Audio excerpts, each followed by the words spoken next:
Chapter 1.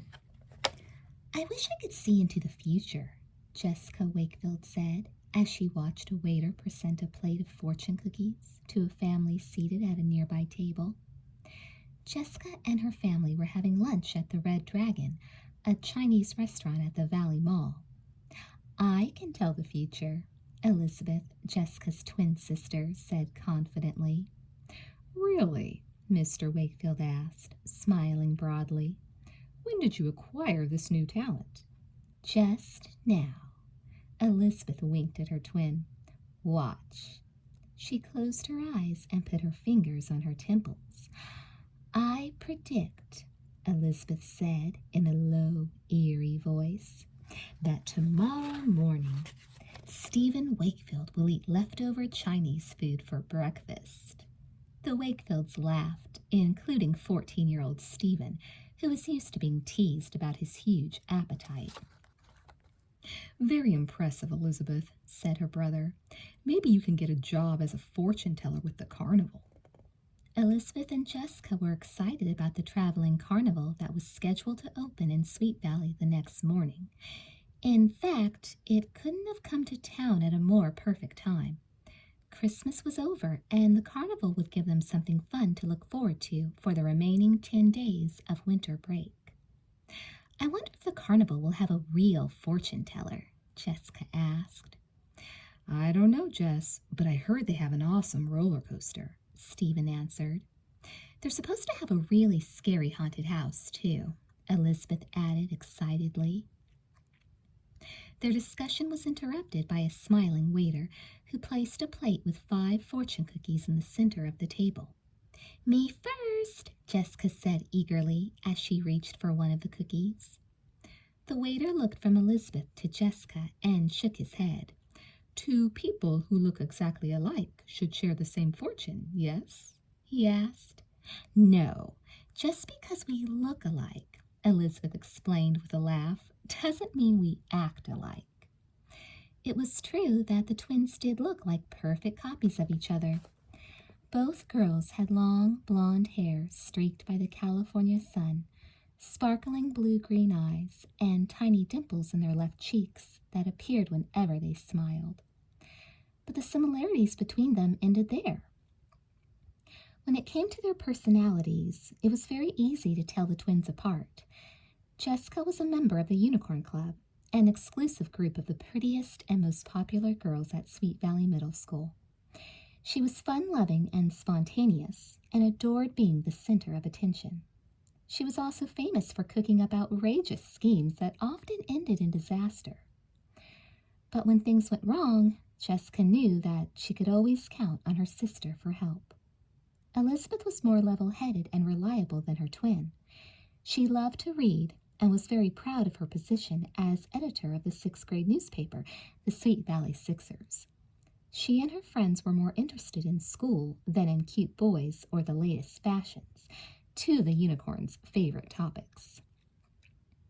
In spite of their different personalities, however, Elizabeth and Jessica were the best of friends. Still, even loyal sisters like to tease each other now and then, and right then, Elizabeth couldn't help but laugh at Jessica's glum expression as she read her fortune. Come on, Jess, Elizabeth urged. What does it say? Jessica frowned. Nothing. She crumpled the strip of paper into a ball and tossed it across the table. Who makes up these fortunes anyway? Stephen snatched the little piece of paper and began to unfold it. Stephen, Jessica cried, my fortune is none of your business. Jess, it's just for fun, Elizabeth pointed out. You don't have to take it so seriously.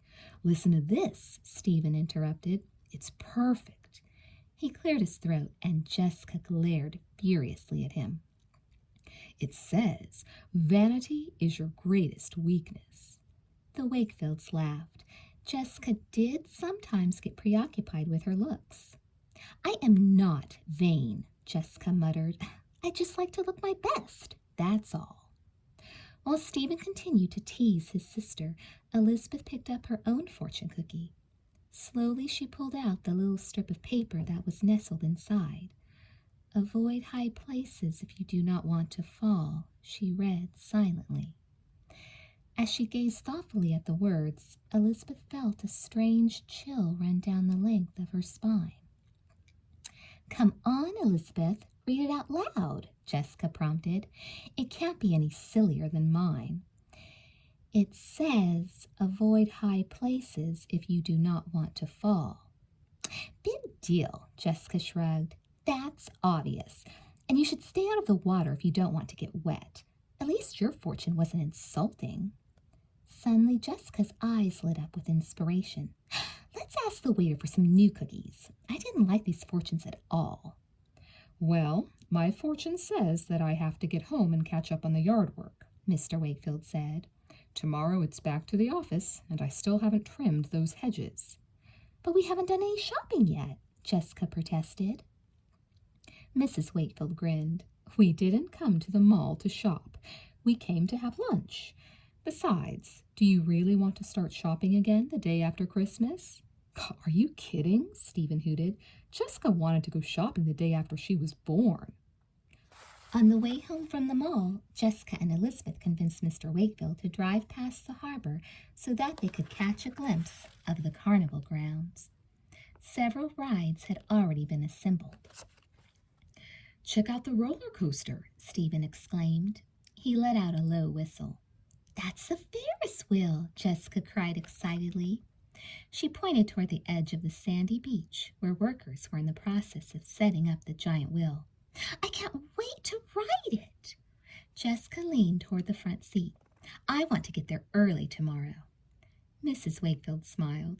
"Just promise me you aren't planning to have cotton candy for breakfast." "Don't worry," Jessica said lightly. "I won't be able to afford much cotton candy." She sighed dramatically. "My allowance just doesn't seem to last as long as it used to, and I spent all of the money I had saved on Christmas gifts." Mr. and Mrs. Wakefield looked at each other. "Wait a minute," Stephen protested loudly. "If the Munchkins get a bigger allowance, I should too." "No one said anything about raising anybody's allowance," Mr. Wakefield cautioned. "But your mother and I will think it over." Jessica grinned happily and turned to her sister. "What should we do first at the carnival, Elizabeth? Maybe we should start with the Ferris wheel. It's the biggest one I've ever seen. Look how high it's going to go," Jessica exclaimed. Elizabeth gazed thoughtfully at the huge wheel. "Yes," she agreed. "It's going to go very, very high."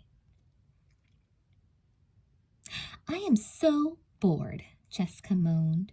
She fell into her bed and stared forlornly at the ceiling. "Bored?" Elizabeth shook her head. "How can you possibly be bored? Mom and Dad just took us out to lunch, and Christmas was only yesterday. But I don't have a single thing to do right now." "You could try cleaning up your room," Elizabeth suggested with a grin. Jessica's bedroom always looked as if a tornado had just hit it. "I meant that I want to do something fun. We have all this time off from school, and I don't know what to do." "There's the carnival," Elizabeth offered. "Not until tomorrow." Jessica pulled a pillow over her face. "Besides, I only have enough money for one day." "I know something we could do today, and it wouldn't cost anything." Jessica sat up excitedly. "What?" "We could ride our bikes back down to the harbor and watch the carnival being set up." "What a great idea! I was afraid you were going to suggest we spend the afternoon cleaning out my closet or something gross like that." Jessica jumped off her bed. "You know, Elizabeth, sometimes you actually do know how to have fun." The carnival was being set up on a wide field that ran alongside the beach, not far from the marina and only a 10-minute bike ride from the Wakefield's home. "Look, Jessica," Elizabeth said as they reached the long gravel road that led to the carnival grounds. "The entrance is painted to look like a big clown's mouth." The gravel made bike riding difficult, so the twins pulled off onto the grass and walked their bikes toward the brightly painted entrance. A small group of people were already gathered to watch the preparations. "Elizabeth!" someone shouted. Elizabeth turned and saw Amy Sutton, her closest friend, after Jessica. Like Elizabeth, Amy wrote for the Sweet Valley Sixers. Amy ran over to join the twins. She was carrying a spiral notebook and a pen. "Hi, Amy. What's the notebook for?" Elizabeth asked. I thought I'd write a story about the carnival for the Sixers. Great idea, Elizabeth said enthusiastically. It can be the front page story for our next issue. If you come across anything interesting, Amy said, let me know. Jessica rolled her eyes. Winter break has just started, and you two are already talking about school. Jessica, over here. Jessica glanced over her shoulder and spotted her friend Leela Fowler walking toward the carnival entrance with several other unicorns. I'm going to say hi to Leela. Meet me back here in half an hour, okay? Elizabeth asked. Jessica nodded and dashed off to join her friends. Hi, Jessica, Leela said as Jessica approached. I tried to call and tell you we were coming down here, but there wasn't any answer. We went out to lunch at the mall, Jessica explained. Well, anyway, now that you're here, what do you think of my new sweater? Leela asked. It was a Christmas present from my father. Leela's father was one of the wealthiest men in Sweet Valley, and he spoiled Leela to make up for all the time he spent away on business trips. Jessica hesitated. Leela's fuzzy pink sweater was covered with little tufts of white fur. Jessica thought that Leela looked a little bit like a rabbit. It's Angora, Leela continued. My father bought it when he was in England. We know, Leela, Belinda Layton said. You've only mentioned it about 50 times in the past hour. Belinda, a 6th grade unicorn, had dark brown eyes and very short brown hair. Well, Jessica didn't know, Leela protested. It's very, fuzzy, Jessica said at last. Ellen Reitman, another 6th grade unicorn, spoke up. Hey, let's walk along the fence and see what other rides there are. Let's head toward the beach, Jessica suggested. That's where they're working on the Ferris wheel. The girls followed the high chain-link fence, then circled the carnival until they came to the rides. Look, bumper cars, Ellen exclaimed. I love those. That's a kiddie ride, Leela declared. She pointed toward 3 workers who were attaching domed cars to a round platform.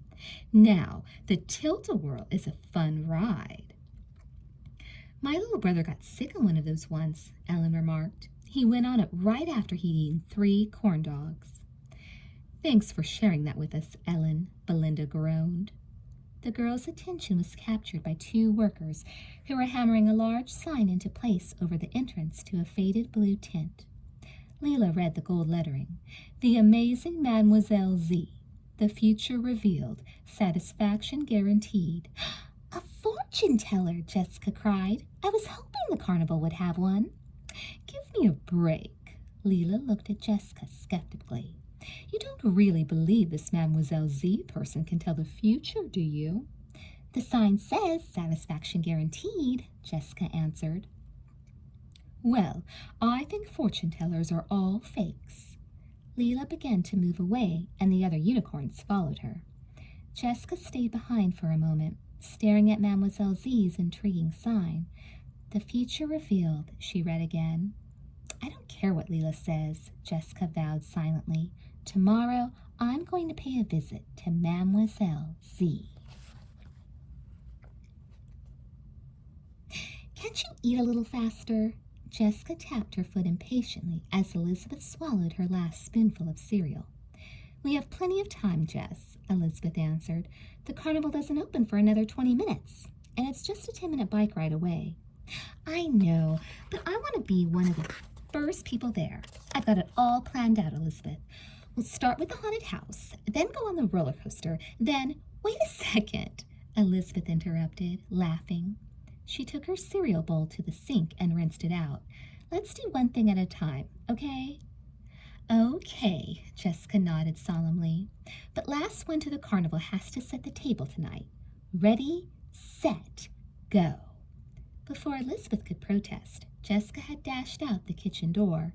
Oh, no you don't, Jessica Wakefield, Elizabeth muttered under her breath as she sprinted after her. When the twins neared the carnival grounds, they paused for a moment on the grassy slope surrounding them to look at the large crowd that had already gathered at the carnival's entrance. What are we waiting for? Jessica cried. Once they had parked their bikes, the twins waited impatiently in line. When they finally reached the Clown's Mouth entrance, they each bought a string of tickets. Each one of these tickets will admit you to one ride or game," the booth attendant explained. "Have fun." Jessica and Elizabeth were struck first by the long row of colorful food booths that stretched out before them. As they strolled along, they marveled at all the wonderful things to eat. Caramel corn, saltwater taffy, candy apples, fudge, French fries, and corn dogs. I smell cotton candy, Elizabeth said, taking a deep breath. Wait till Stephen sees this, Jessica laughed. He won't know where to start. At the end of the row of food booths, the girls turned a corner and discovered a row of game booths. A long line of kids had already formed in front of the shooting gallery. Suddenly, Jessica stopped and pointed off to the left. Look, there, she said excitedly. It's the haunted house. The twins raced toward a rickety-looking building on the edge of the carnival grounds. One window was covered over with boards, and a sign over the door warned, "Enter if you dare." Elizabeth and Jessica gave their tickets to a man made up to look like Frankenstein's monster. His face was painted a sickly green, and a bolt was sticking out of either side of his neck. "Only 2 allowed in at a time," he growled. "Stay on the path and have a scary trip." He wasn't creepy at all, Jessica whispered as they walked through the door. His makeup needs work. The haunted house was pitch black and very cold. It made Elizabeth shiver. She could barely see Jessica standing beside her. Slowly, she began to take a step forward and then hesitated. Normally, she would never be frightened by something as childish as a haunted house. But for some reason, Elizabeth had the strangest feeling that someone was watching her. She turned around to look, but in the dark she could see nothing. When she turned back, a skeleton dropped right in front of her. Elizabeth screamed. She jumped back, bumped into something behind her, and screamed again. Give me a break, Elizabeth. It's just a plastic skeleton. You don't have to trample me. Jessica! Elizabeth had managed to forget all about her sister. She let out a sigh of relief. Suddenly, a door swung open ahead of them with a loud creak. Through the open door, the twins could see a room lit with an eerie bluish light that made Jessica's white shirt glow more brightly as they approached it. The girls cautiously entered the room. Without any warning, a coffin sprang open and another skeleton shot out of it. Jessica jumped this time. Give me a break, Jessica, Elizabeth mimicked her sister. It's just a plastic skeleton. Elizabeth felt better knowing that the haunted house made Jessica a little nervous, too. The path led out of the second room and then turned sharply. As they rounded the turn, a witch dropped from the ceiling. She cackled loudly and her red eyes glowed brightly before she shot back up out of sight. She looked just like Mrs. Arnett does when I forget to do my social studies homework, Jessica joked. Mrs. Arnett was known for giving out tons of homework and had been nicknamed the hairnet because she always wore her hair in a bun. A few steps further on, a huge axe blade came swinging down toward the twins and stopped just a few feet over their heads. Both girls were momentarily startled and then began to giggle. You better watch what you say about Mrs. Arnett, Jessica, Elizabeth told her twin. I always knew the hairnet had eyes in the back of her head, Jessica answered, but I didn't know she could hear me all the way across town. Just be glad that Mrs. Arnett doesn't have an axe like that, Elizabeth laughed. Then you definitely have to do your homework. Just ahead, the path the girls were following split, and each fork led to a separate door. Over one door hung a sign that said vampires. Over the other hung one marked ghosts. The girls looked at each other questioningly. Which one should we take? Elizabeth asked. Let's each take a different one, and then we can tell each other about it afterward, Jessica proposed. I don't like ghosts, so I'll go through vampires. Do you really think we should split up? Jessica rolled her eyes. Why not? Do you think the monsters will get us? I'll see you on the other side, she added in a spooky voice, if you make it through alive. Elizabeth watched as her sister opened the door marked vampires and disappeared into a dark hallway. She glanced nervously over her shoulder. She was completely alone, but once again she felt as if she were being watched. Elizabeth started toward the door marked ghosts, but when her hand touched the knob, she froze. Suddenly, she had a terrible urge to run away. Chapter 2. Don't be afraid. Elizabeth spun around to see who had spoken. It was a girl with solemn dark eyes and long black hair. The girl was wearing an old-fashioned long white dress and appeared to be a year or two younger than Elizabeth. "Hello, my name is Claire," the girl said. "You don't have to be afraid. I've been through that room many times. My father owns this carnival." Before Elizabeth could respond, the girl opened the door and stepped inside. Elizabeth followed right behind her, but when she got to the other side, the dark-haired girl had vanished. She must have run ahead, Elizabeth thought, as she glanced around nervously. A cold breeze blew through the room, and Elizabeth could feel the hair on the back of her neck stand up. They must air-condition this room to give people the creeps, she thought. Ghostly figures hung in midair on both sides of the pathway, but the most frightening aspect of the room was the open grave ahead. Elizabeth realized that she would have to follow the path down into the grave. She gulped and walked toward the moss-covered tombstone. As she started down the steps that led into the grave, she noticed that carved into the stone were the initials CC and the dates 1882 to 1892. At the bottom of the grave, Elizabeth came to a door. She opened it cautiously. On the other side was a headless ghoul holding a sign that read, "Congratulations, you have survived the haunted house. Visit us again soon." Elizabeth continued toward a door marked exit. Suddenly a shape leaped out from behind the ghoul. Elizabeth shrieked as Jessica grabbed her around the neck. "Very funny, Jessica," she said angrily. "You scared me half to death." Jessica laughed. "That was the idea." She looked at her twin questioningly. "So, how was the ghost room?" "Okay, I guess. You have to go through an open grave, which is a little gross." Jessica nodded. "In the vampire room, you have to leave through an open casket. Same thing." "Did you see that girl who went ahead of me?" Elizabeth asked. "A girl?" Jessica repeated, widening her eyes. "No, she must have disappeared into thin air." "I'm serious, Jess." Elizabeth pushed open the exit door. She said her parents own the carnival, and I thought I could get some information for the story Amy's writing. "I didn't see anyone," Jessica said. "The vampire room and the ghost room both lead to the same place, and I was waiting for you behind that stupid zombie or whatever it was. I would have seen anyone who came by." "Well, she must have slipped past you." Elizabeth shielded her eyes from the bright sunshine and gazed across the crowd. "I think I see her now. I'm going to try and catch up with her. I'll see you later, Jessica." Jessica tried to spot the dark-haired girl her sister had run after, but she could see no one.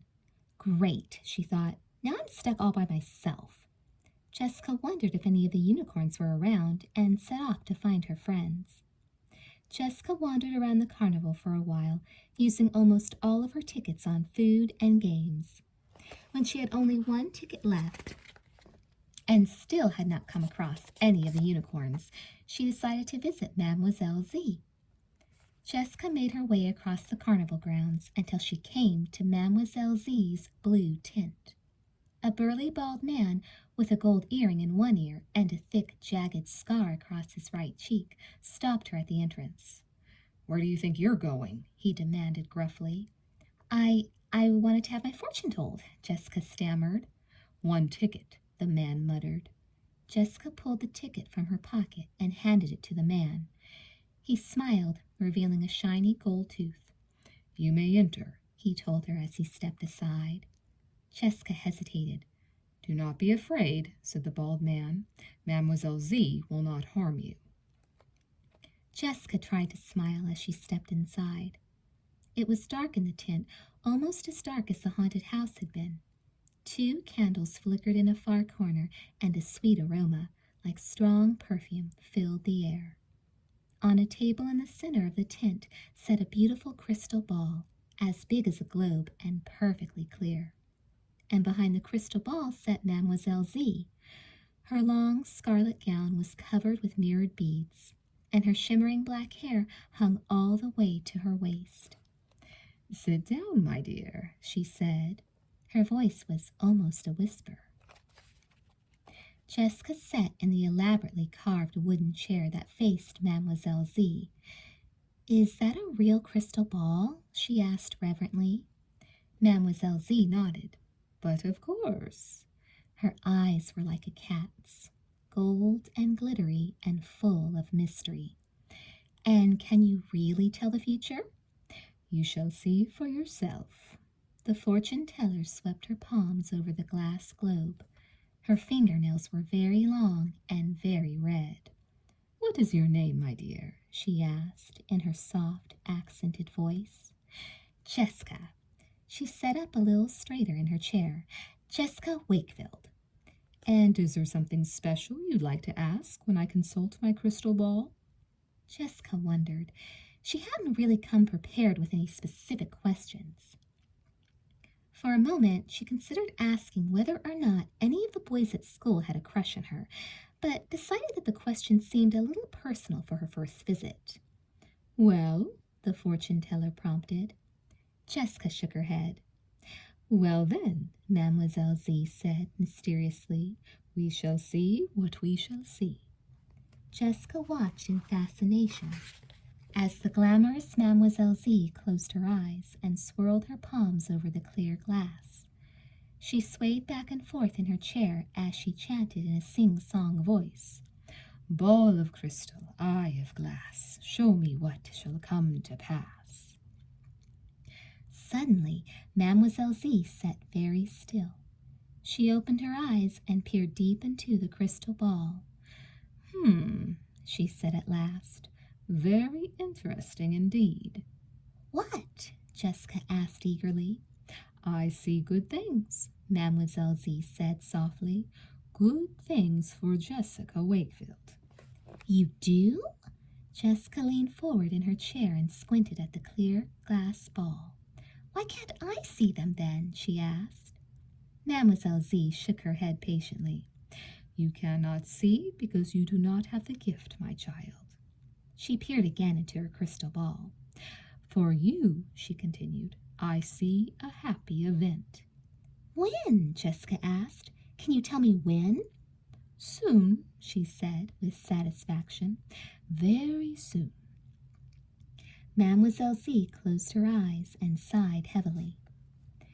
Jessica wasn't quite sure what she was supposed to do next. She waited for a moment, but Mademoiselle Z still didn't open her eyes. Should I go now?" "Yes, that is all," Mademoiselle Z answered softly. At the door, Jessica paused to glance over her shoulder. Mademoiselle Z's eyes were still closed, and her hands rested lightly on the crystal ball. As Jessica stepped back into the sunlight, she was once again startled by the sight of the huge bald man, still standing guard at the entrance to the tent. Jessica dashed away. Mademoiselle Z was definitely wonderful, but Jessica didn't care much for her assistant. As she wandered back through the carnival grounds in search of Elizabeth, the fortune teller's words kept playing in her head over and over again. A happy event, very soon. She tried to imagine what it might be. A phone call from Bruce Patman? A trip to someplace exciting? After a while, Jessica got tired of walking around and decided to start home without Elizabeth. She was just climbing into her bike when she heard Elizabeth call her name. "Jessica, wait up!" Elizabeth ran toward the bike rack. "Where have you been?" Jessica demanded. "I've been looking all over for you." "Sorry, I was having so much fun that I guess I lost track of time." As they rode home, Jessica told Elizabeth all about Mademoiselle Z and her wonderful prediction. "I can't wait for you to see her, Elizabeth," she finished. "She's the most amazing person I've ever met." "I met someone really interesting, too," Elizabeth said. "Claire, the girl who passed me in the haunted house. She's a couple of years younger than we are, but she acts so grown up." "Don't you think you should hang around with people your own age?" Jessica asked bluntly. "Claire's different. She seems older, probably because she's traveled so much. Remember, I told you her parents own the carnival. Elizabeth replied. When the twins arrived home, they found Mrs. Wakefield in the living room. "How was the carnival, girls?" she asked, putting aside the newspaper she had been reading. Great, Jessica said as she settled beside her mother on the couch. "Please tell me that you didn't eat mountains of junk food. We're having spaghetti and meatballs tonight, and I'd hate to think you'd ruined your appetites," Mrs. Wakefield said. My favorite dinner, Jessica exclaimed. I always have room for that. Mrs. Wakefield smiled. "I've also got some good news for you two. Your father and I have been giving it some thought, and we feel that you've both earned a raise in your allowances for the new year." Jessica's jaw dropped open in amazement. Suddenly Mademoiselle Z's words came back to her. Something good will happen soon. Her prediction had come true. That's wonderful, Mom. Elizabeth gave her mother a hug. "Hey, what about me?" Stephen came into the living room, carrying a basketball in one hand and a sandwich in the other. "Don't I deserve a raise?" he asked hopefully. "After all, everyone knows I do all the chores around here." Everyone knows you do all the eating around here, you mean, Jessica remarked. Of course you're included, Stephen, Mrs. Wakefield answered. All right, he exclaimed, tossing his basketball into the air. See, Elizabeth, Jessica said excitedly. Mademoiselle Z was right. She really can tell the future. Mademoiselle Z? Mrs. Wakefield repeated. Jessica went to a fortune teller at the carnival, Elizabeth explained. Wait until the unicorns hear about this. Jessica continued. Mom, do you think I could go back to the carnival tonight? It's open late. I suppose I could drive you over after dinner, Mrs. Wakefield decided, but just tonight. Let's not make a habit of it, okay? You're the greatest, Jessica cried as she rushed toward the stairway. Wait a minute, Jess, Elizabeth called. Where are you going? It's time to set the table. I'm going to call Leela and the rest of the unicorns to tell them about Mademoiselle Z, Jessica explained breathlessly. Tonight they can see her amazing powers for themselves. After dinner, Mrs. Wakefield drove the twins and several of the unicorns back to the carnival. Elizabeth went off on her own to spend time with her new friend, Claire, which was just fine with Jessica. Personally, she couldn't see the point of hanging around with someone so much younger, even if her parents did own the whole carnival. Can we go see Mademoiselle Z now? Jessica asked Leela impatiently as they stood at the dart throw booth. After 8 tries, Leela had finally won a t-shirt with a picture of Johnny Buck, the unicorn's favorite rock star, on the front. Leela handed Jessica the chocolate milkshake she had been drinking and put the t-shirt on over her blouse. Isn't it a great shirt? She asked, parading in front of the other unicorns. I just knew I would win. After 8 tries, who wouldn't? Jessica muttered under her breath as she led the way to Mademoiselle Z. Who's that creepy guy? Ellen murmured as they approached the tent. She pointed to the burly bald man with the gold earring who was still standing guard. Don't worry, Jessica answered, a little nervously. Just give him your ticket and go straight inside. As the unicorns crowded into the small tent, Mademoiselle Z looked up from her crystal ball and smiled serenely at Jessica. Ah, Jessica Wakefield, she said in her soft, wispy voice. I see you have brought some friends. You were right about the good thing happening, Jessica told her. It was like a miracle. A raise in your allowance is hardly a miracle, Jessica, Leela whispered sarcastically. Your friend has doubts. Mademoiselle Z looked darkly at Leela. You can see right through that crystal ball, Leela muttered to Ellen. Fortune tellers are fakes, you know. Enough, Mademoiselle Z shouted. She glared directly at Leela, and her eyes glowed like hot coals. Mark my words, she hissed. Before this night is over, you will see great misfortune. Jessica's eyes widened, but Leela just shrugged indifferently. Some of the other unicorns even snickered. Come on, you guys, Leela said. What a waste of a good ticket. She took a drink of her milkshake and led the group out the door. Only Jessica lagged behind. I'm sorry, she said softly. Mademoiselle Z smiled. Come and see me again. Jessica left the tent and ran to catch up with the unicorns. She found them watching a small spotted horse being led by a worker in overalls. Leela stepped forward to pet the horse, but as she did, the horse suddenly reared up and flailed at the air with its hooves. Leela jumped back, tripped over a rope that supported a nearby tent, and landed in a mud puddle. Her new Johnny Buck t-shirt was covered with the remains of her chocolate milkshake. For a moment, no one moved. At last, Ellen reached down and extended her hand to Leela. "My new t-shirt," Leela moaned as Ellen helped pull her out of the puddle. "It's ruined." Leela tried to wipe some of the milkshake off the shirt, but her muddied hands only made it dirtier than before. "It looks to me as if Mademoiselle Z's not such a fake after all, Leela," Belinda remarked. Something made Jessica turn from watching Leela try to clean herself off, and as she did, she spotted Elizabeth only a few feet away. Jessica called to her, but Elizabeth walked right on by, as though she hadn't heard or seen a thing.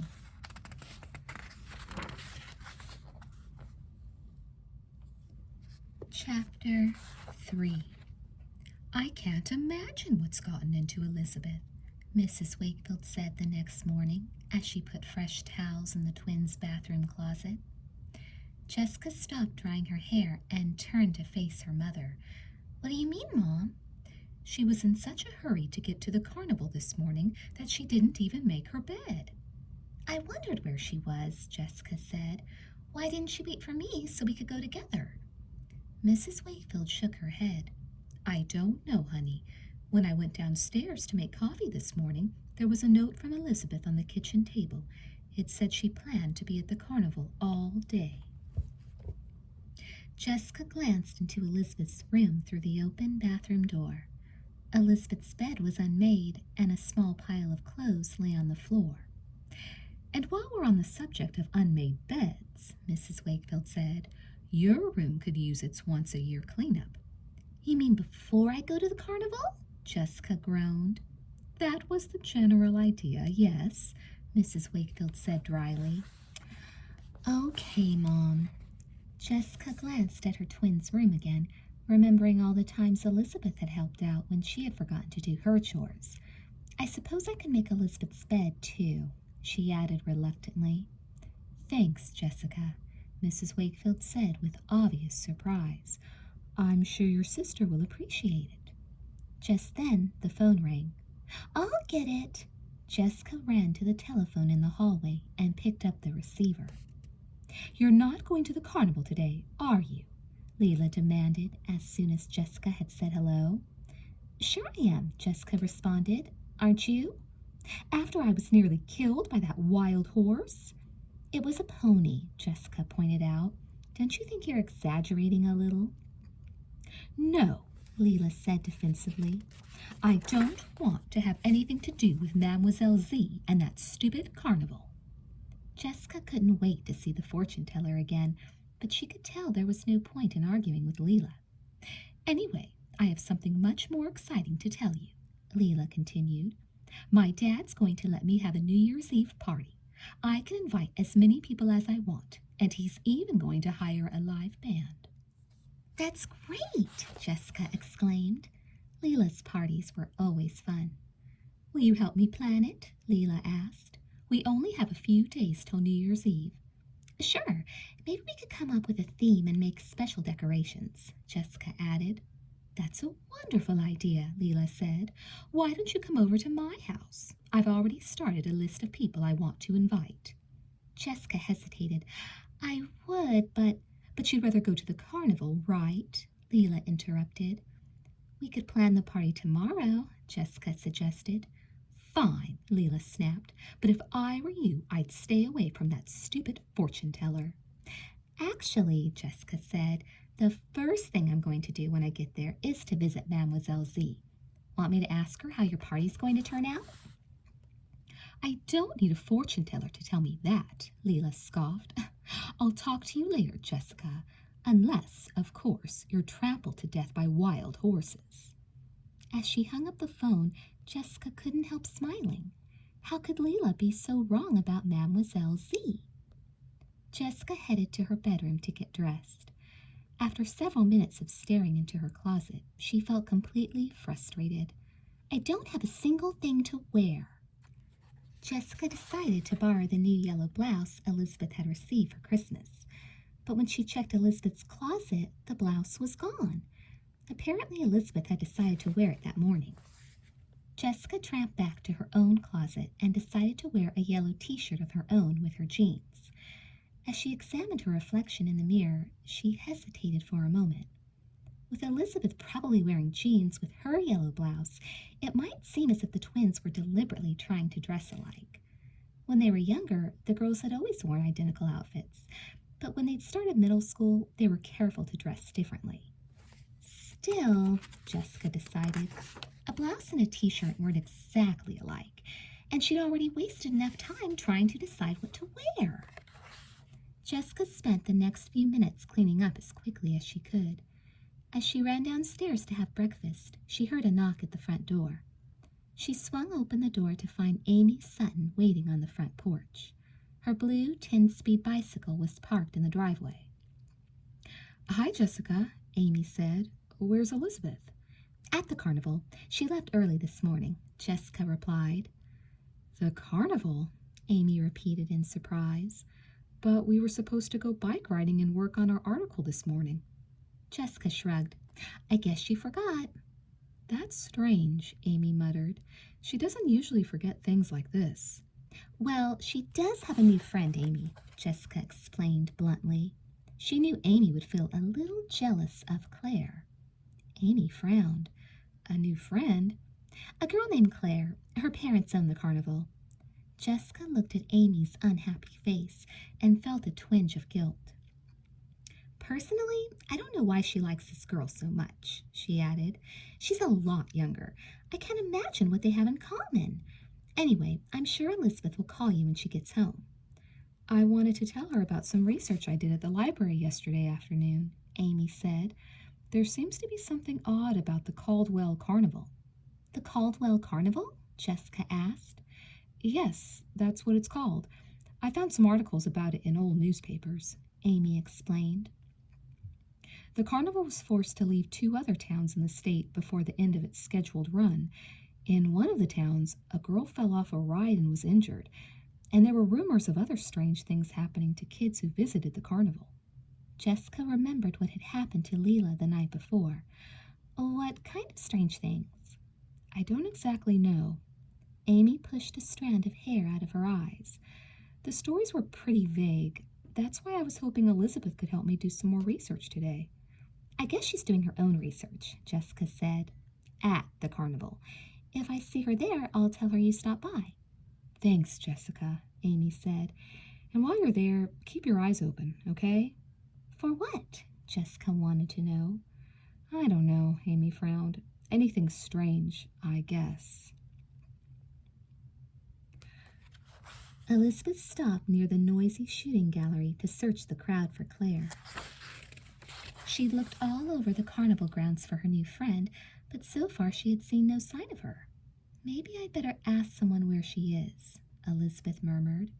"I'm right here, Elizabeth," a voice said.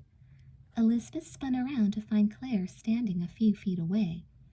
For a moment, Elizabeth was puzzled. How had Claire heard her over the noise of the shooting gallery? "You get used to the noise, Elizabeth," Claire said, as if she had guessed what Elizabeth was thinking. Elizabeth shook her head. "You're amazing, Claire." "I am?" Claire laughed with delight. "It was as if you just read my mind," Elizabeth said. "That's because we're so much alike, Elizabeth," Claire said happily. She reached for Elizabeth's hand. "Let's go for a walk." As Claire led the way through the thick crowd, Elizabeth couldn't help but watch her curiously. She'd never met anyone quite like Claire. There was an old-fashioned quality about her that fascinated Elizabeth. In part, it was Claire's look, her ivory skin and her huge brown eyes with their thick fringe of lashes. And Claire dressed oddly, too. Both of the times Elizabeth had seen her, Claire had been wearing an old-fashioned white dress with a round lace collar and a big starched bow and back. "My mom has a picture of her great-grandmother when she was a little girl, and she's wearing a dress that looks just like yours," Elizabeth told Claire as they paused to watch the bumper cars. That dress you have on must be very old. No, it's new, Elizabeth, Claire answered. Elizabeth frowned. Where would Claire have found such an old-fashioned style? Where did you buy it? She asked. Claire gazed at two little boys who were trying to smash their bumper cars into each other. This is my second favorite dress, she said, smiling. My very favorite dress got torn. She paused for a moment, and her smile faded. It was blue and cream, my two favorite colors in the whole world. Those are my favorite colors, too, Elizabeth exclaimed. In fact, my bedroom is blue and cream. Claire turned to Elizabeth. Her brown eyes shone so beautifully that Elizabeth couldn't help but stare into them. You see, Elizabeth, Claire said, I told you we were a lot alike. The girls strolled past the rows of food booths. I'm very glad you came to play with me today, Elizabeth, Claire said. I don't have any friends to play with. Aren't there any other kids who travel with the carnival? No. Claire shook her head solemnly. I'm all alone. It seemed strange to Elizabeth that a person could be unhappy living with a carnival full of things to do. After all, Claire must have made friends with some of the men and women who work there. The people who work here don't like me, Claire said bluntly. Again, Elizabeth had the odd feeling that Claire was reading her thoughts. They don't? Elizabeth asked. No, because I'm the owner's daughter, they all think I spy for my father. Claire tossed her hair back over her shoulders. They ignore me and pretend I'm not here. You'll see. But why would they ignore you? Elizabeth pressed. Claire seemed like such a friendly girl. Have you tried to be friendly with them? They will never be my friends, Claire stated crisply. She turned to Elizabeth and smiled broadly. Besides, now I have you, Elizabeth. Elizabeth hated to think of Claire being so lonely. Don't you have any brothers or sisters? She asked. Claire shook her head. No, no brothers or sisters. I have a sister, Elizabeth said. Her name is Jessica, and we're... Suddenly she stopped in mid-sentence. Claire had completely disappeared. Claire? Elizabeth called. She spun around, scanning the crowd for any sign of her friend. This is ridiculous, Elizabeth muttered under her breath. How could a person just vanish into thin air? Here's a snow cone for you, Elizabeth. Claire, Elizabeth gasped. Where did you go? I went to get you this. It's root beer. Claire handed Elizabeth a paper cone filled with brown ice. But how did you know I wanted one? Elizabeth sputtered. Root beer's my favorite flavor, Claire said. Mine too, Elizabeth said. But you still haven't answered my question, Claire. Claire smiled. Her brown eyes glowed warmly. Would you like to see a trick? Elizabeth laughed. I think I just did. Try thinking of a number, Claire instructed. All right, Elizabeth agreed. She thought of the number 12, her age. No, I mean a big number, not something so easy, Claire said. She crossed her arms over her chest impatiently. But I haven't even told you what it is, Elizabeth protested. Claire smiled patiently. A very large number, Elizabeth. Elizabeth closed her eyes. 2,578, Claire said. Elizabeth's eyes flew open, and she nearly dropped her snow cone. How did you do that? She demanded.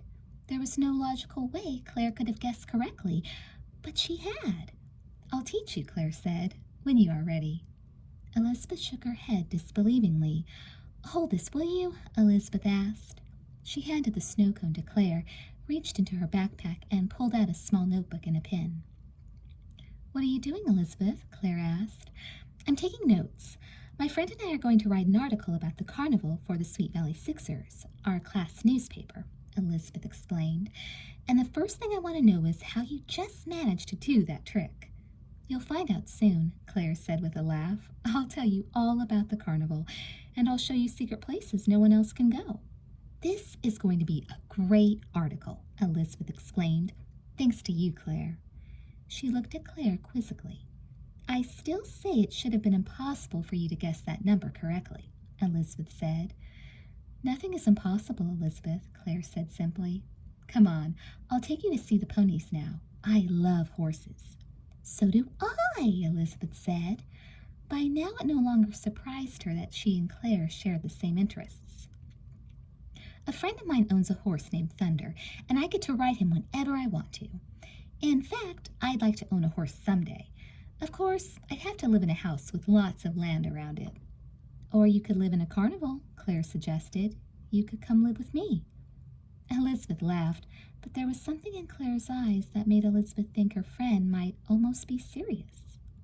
Claire led Elizabeth to the stable where the ponies for the pony ride were kept. You can go in and pet them, Claire said. Most of the ponies are being ridden, but there are always a couple of extra ones in the stable. Aren't you coming in too? Elizabeth asked. The ponies are afraid of me, Claire said sadly. I'd like to pet them and feed them, but they don't get along with me very well. Claire opened the stable door. Inside, there were 2 ponies, each in its own stall. The brown one is named Jasper, and the black and white one is called Old Spots. Go on, you can pet them. We could do something else, Elizabeth offered. No, they like to be petted. They just don't like me, Claire explained. Elizabeth wondered if Claire was secretly afraid of the ponies. Maybe she just didn't want to admit it to Elizabeth. Elizabeth stepped into the stable and inhaled the sweet smell of fresh hay. She approached Old Spots and stroked his head. Hi, boy, she whispered. You're a pretty one, aren't you? I'm sorry I don't have any sugar to give you. Next time I come, I'll bring you something good to eat. Elizabeth moved on to Jasper, who had a long, beautiful mane and deep brown eyes. Elizabeth ran her fingers through his mane, and the horse nuzzled her ear. Elizabeth heard a sound behind her and turned to see Claire approaching. Jasper let out a loud whinny. Claire stepped closer, and Jasper reared up on his hind legs. Elizabeth spun around to see his hooves flashing like daggers in the air behind her head. She screamed and dropped to the floor. Jasper's hooves flew so close to Elizabeth's head that she could feel the breeze they made. The horse whinnied again and backed all the way into his stall. Are you all right, Elizabeth? Claire asked. Yes, but I almost wasn't all right, Elizabeth answered in a shaky voice. I shouldn't have come into the stable, but I thought that maybe this time. Claire's voice trailed off. I told you they didn't like me. Why did you come in if you knew they were going to react that way? Elizabeth asked. I could have been hurt, Claire. I'm really sorry, Elizabeth, Claire said in a small voice. That's okay, Elizabeth said quickly. I'm fine now. As soon as they were back outside in the bright sunlight, Elizabeth felt better. Still, several minutes passed before her knees stopped shaking. The girls decided to rest on a grassy area near the edge of the carnival grounds. The area was deserted except for a small blue tent off to one side and partially hidden behind a row of food booths. I've never seen horses react that way for no reason, Elizabeth said. I wonder why they don't like you. I don't know, Claire said unhappily. They just don't. Her eyes filled with tears and her lower lip began to tremble. It's all right, Claire, Elizabeth said sympathetically. It's not worth crying over. You're so nice, Elizabeth, Claire said, brightening quickly. Will you come and see me every day? Every day? Well, I guess I could stop by for a little while each day, for as long as the carnival is in town. Of course, then I'll have to go back to school. Every day! Claire jumped to her feet. That's wonderful. There's just one condition, Elizabeth said as she stood up. You've got to promise to explain to me how you do those mind-reading tricks. I promise, Claire said happily. Elizabeth gazed off at the crowds of people before them, wondering if Jessica had arrived yet with the unicorns. Then she noticed a movement at the door to the small blue tent. A woman stepped out and looked up at the sun. She wore a beautiful red dress with mirrored beads that sparkled as she moved. As the woman turned her gaze toward Elizabeth and Claire, her face suddenly darkened. Who is that woman? Elizabeth asked. No one important, Claire said. Just a crazy old woman. I wish my father had gotten rid of her a long time ago. Chapter 4. Jessica rode her bike up to the carnival entrance and hopped off. "Well," she said under her breath, "I see Elizabeth is still here." Elizabeth's bike was carefully locked to the bike rack. Jessica gazed around her excitedly. Beyond the carnival grounds, the sea was calm and partly hidden by morning fog, but the sun was shining brightly overhead. As soon as she had purchased some tickets, Jessica began to look for her sister. But the carnival was very crowded, and after almost half an hour, Jessica still hadn't found her. At last, Jessica decided to go back to Mademoiselle Z's tent without Elizabeth. The man with the scar was not at his usual post outside the tent, and for a minute, Jessica wondered if Mademoiselle Z was gone as well. But when Jessica peeked inside, she saw Mademoiselle Z sitting calmly in front of her crystal ball. Her eyes were closed, and Jessica had to cough to get her attention. Mademoiselle Z's eyes opened slowly. "You!" she cried suddenly, pointing at Jessica with one long finger. Yes," Jessica said shakily. "It's me, Jessica Wakefield, and I know who you are," Mademoiselle Z interrupted, lowering her voice, "and I know your friend, too." "Leela?" Jessica asked. "Is that what she calls herself?" Mademoiselle Z grimaced. I just wanted my future told again," Jessica said nervously. "Sit then." Mademoiselle Z pointed to the chair, and Jessica sat down obediently. The fortune teller looked deep into her crystal ball as she rocked back and forth. "You want to know your future, Jessica Wakefield? I will tell you your future." Jessica leaned forward, transfixed by Mademoiselle Z's glittering eyes. "You will have no future, Jessica Wakefield," she pronounced abruptly. Jessica gulped. "What do you mean?" "I mean what I said. You will have no future unless you stay away from this carnival." Jessica's heart seemed to jump into her throat.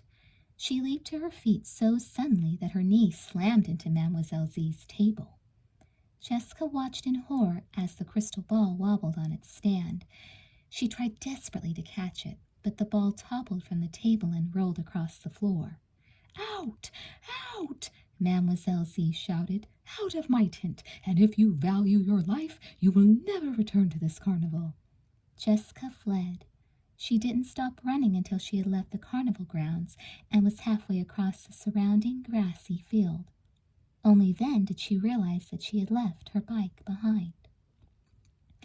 "Now what?" she cried out loud. I'm cursed, and I don't even have my bike." Jessica was too scared to go back by herself. "Where is Elizabeth when I really need her?" she moaned.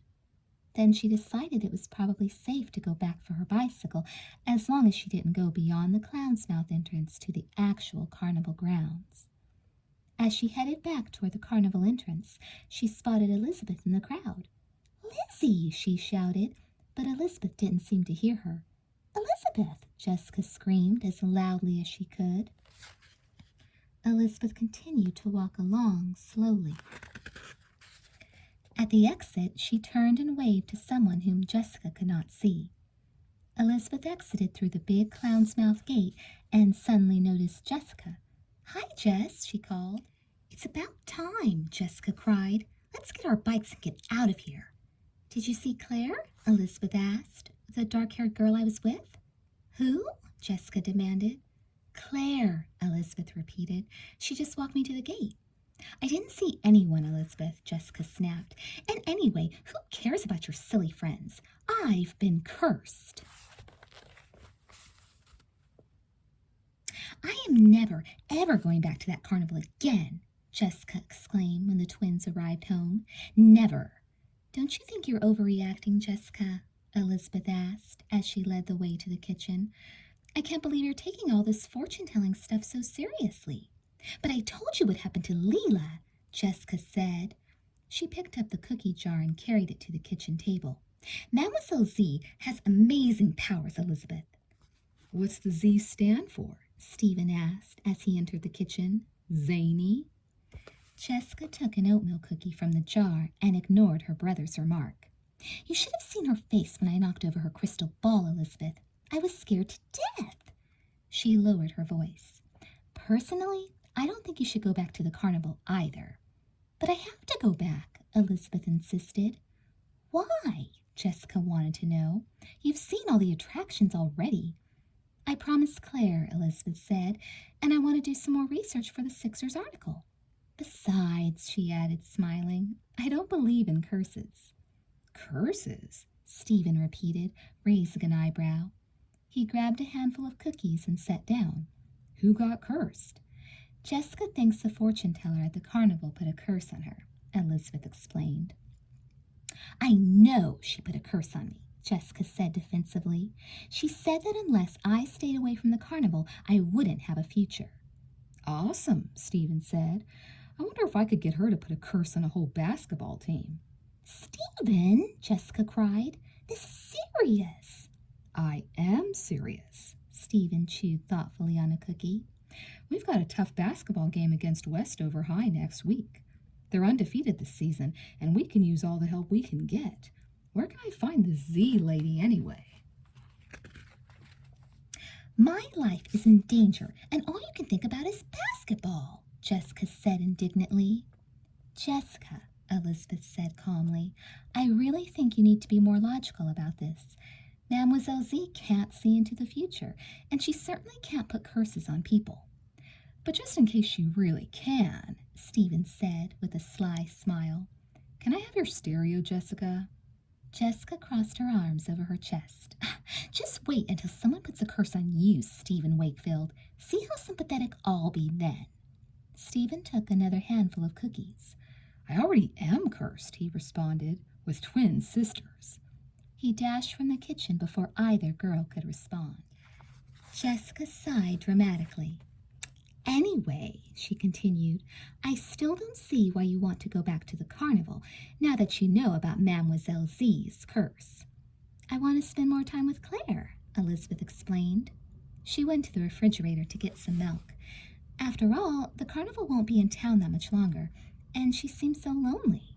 Jessica narrowed her eyes. Why is she so lonely? Doesn't she have any friends? Elizabeth took a drink of her milk. There aren't any other kids Claire's age traveling with the carnival, and the workers don't like her because her parents own the carnival. Maybe they don't like her because she's just not very likable, Jessica suggested. What else do you know about Claire? She asked. Have you met her family? No, Elizabeth said. Where does she stay while the carnival's in town? In one of those big trailers we saw near the edge of the grounds? Jessica asked. Elizabeth shrugged. I don't know. She's never mentioned it. You've spent all this time with her, and you don't know anything about her? Jessica demanded. I know that I like her, Elizabeth replied. There's something unique about Claire, something old-fashioned. Sounds boring, Jessica said. She's not, Jess. She can do these amazing mind-reading tricks. She said she'd teach me how to do them. I know you'd like her if you met her. Maybe you could spend the day with us tomorrow, Elizabeth suggested. At the carnival? Jessica rolled her eyes. No way. Besides, I have my own friends. Suddenly, Jessica remembered Amy's visit to the house that morning. Maybe a little dose of guilt would cure Elizabeth of her fascination with Claire.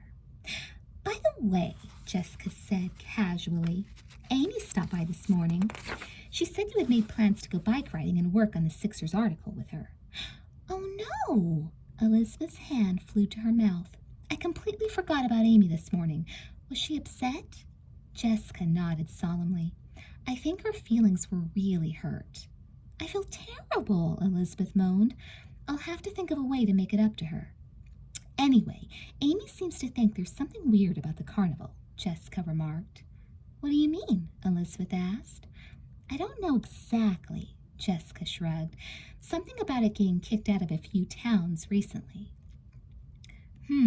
Elizabeth murmured. I'll have to ask her what she found out. By the way, Elizabeth, Jessica added, meeting Amy wasn't the only thing you forgot about this morning. You owe your eternal gratitude to a certain very thoughtful person who just happens to be your twin. I do? Elizabeth said doubtfully.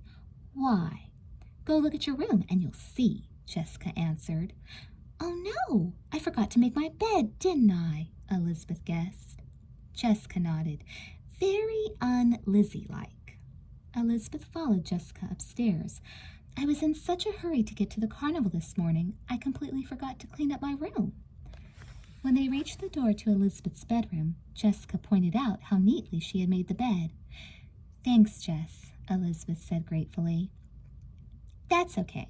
After all, you're always covering for me. It was fun to reverse roles and help you for a change, Jessica remarked. Well, I hope I won't need your services again anytime soon, Elizabeth said sheepishly. Me too, Jessica said with a laugh. It's hard enough making my own bed. I don't want to have to do yours again, especially not after the major cleaning I did today. Come see my room. You won't even recognize it. Elizabeth stood at the doorway to her twin's room. Jessica, she exclaimed, I didn't realize you had pink carpeting in here. It's always been covered with a layer of dirty clothes. Very funny, Elizabeth, Jessica responded. I even straightened up my fashion magazines. See? As she turned to point out the neat stack of magazines, Jessica caught sight of a strange figure outside the window. Who's that? She muttered, moving closer for a better look. A man in a black hat and a long black raincoat stood across the street. He was staring directly at her bedroom window. Jessica had an uneasy sense of recognition, but she couldn't quite place him. Then the man turned and walked away slowly. Jessica? Elizabeth asked from the doorway. Who was it?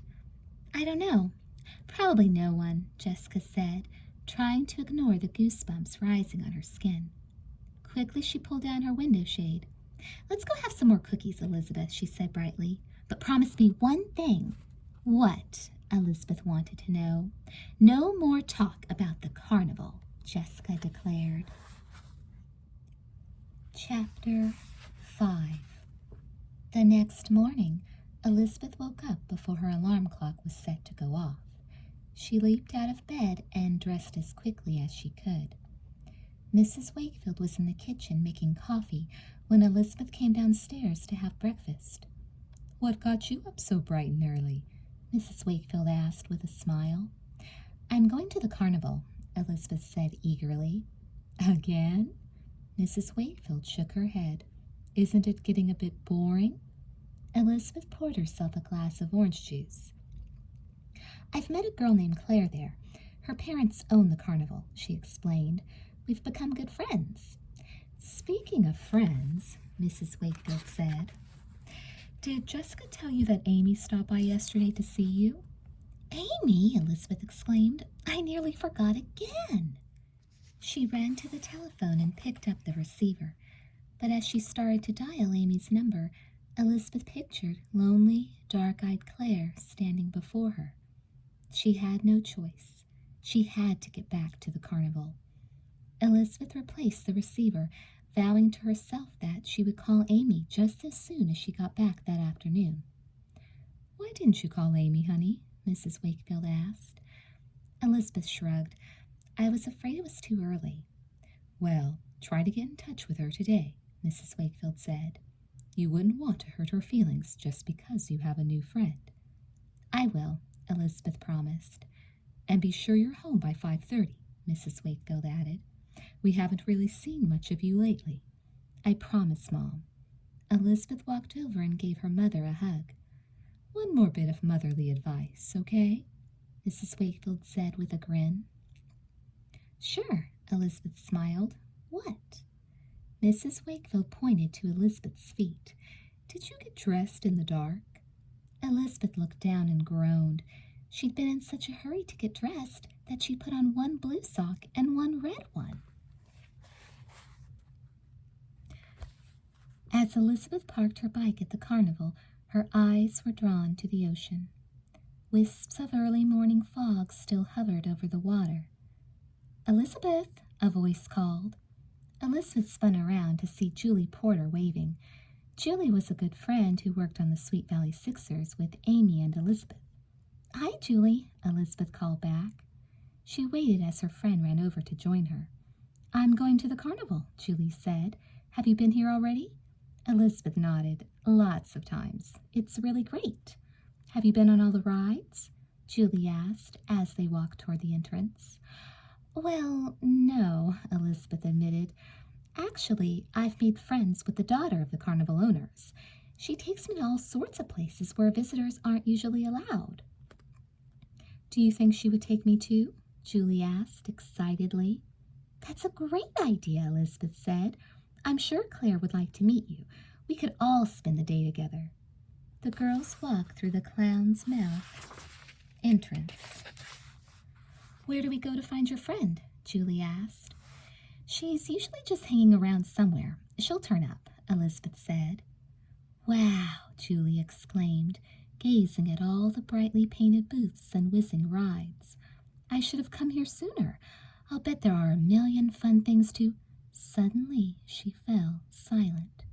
Elizabeth looked anxiously at her friend. Julie's face had grown very pale, and her eyes looked wild with fear. I have to go home, Julie said frantically. What? Elizabeth asked in amazement. I thought I have to go home right now, Julie insisted. But why? Elizabeth wanted to know. I don't know. I just have to, or... Julie hesitated, shaking her head in confusion. I have to go, Elizabeth, she cried. Without another word, she turned and ran toward the exit. Elizabeth began to follow Julie. She'd only gone a few steps when she heard a familiar voice behind her. Hello, Elizabeth. Claire, Elizabeth exclaimed. That was my friend Julie, and she just ran out of here like she was scared half to death. Scared? Claire echoed. What was she scared of? I don't know. I should go after her and see what's wrong, Elizabeth said worriedly. I'm sure she'll be just fine. Claire looked deep into Elizabeth's eyes and smiled. Still, I really should check on her, Elizabeth insisted. After all, Julie was her friend, and if something had upset her, then Elizabeth wanted to help. She'll be fine, Claire repeated. I suppose you're right, Elizabeth said at last. Julie really didn't seem that upset. It was probably nothing. Claire reached for Elizabeth's hand. Let's go, she said. Reluctantly, Elizabeth followed. I thought you might want to meet Julie, she said, glancing over her shoulder in the direction Julie had run. Then you could have another friend. I have you, Elizabeth, and you'll be my friend forever and ever, Claire said confidently. Would you like me to take you to some secret places today? Maybe you could write about them in your newspaper. That sounds like fun, Elizabeth said, brightening a little. Good. I know just where to start, Claire said. After Elizabeth had bought a lemonade, Claire led her to the funhouse. The building was painted bright yellow and red and was decorated with huge pictures of clowns. A long line of people waited to be admitted. Don't worry, Claire said. We don't have to wait in line. She took Elizabeth to the back of the funhouse. This way, Claire said, opening a small door marked Private.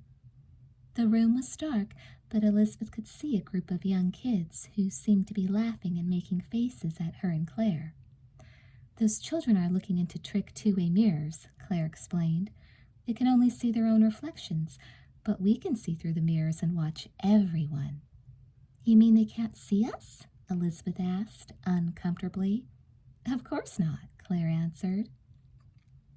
But don't you feel a little sneaky watching people when they can't see you? Elizabeth asked. Claire shrugged. I've gotten used to it.